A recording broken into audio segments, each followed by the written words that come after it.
Introduction to HTML Form Action. HTML Form Action is an attribute of the form tag in HTML. This attribute specifies where the form data should be sent when the form is submitted. It can be used along with the method attribute that defines how the form data should be sent. Usage of HTML Form Action. The action attribute value should be a URL which will receive the form data. This URL can be a relative or an absolute URL. If the action attribute is omitted, the form data will be sent to the same page that contains the form. Tips and tricks for using HTML Form Action. Ensure the action attribute points to a valid URL. Set up your server-side script correctly to receive and process the form data. When using the GET method, realize that the form data will be visible in the browser's address bar, which is not secure for sensitive data. Common error-prone cases with HTML Form Action. Not specifying an action attribute can lead to unexpected results if your page is not set up to handle form submissions. Using incorrect method, get or post, can cause errors as they are not interchangeable. How to avoid common errors with HTML Form Action. Always specify an action attribute with a valid URL. Choose the correct method,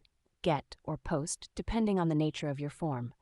Use post if in doubt, as it's more secure and versatile. Conclusion: HTML Form Action is a crucial attribute that assists in sending the form data to the server. Correct use of this attribute is key to creating interactive and dynamic web pages that effectively gather and process user data.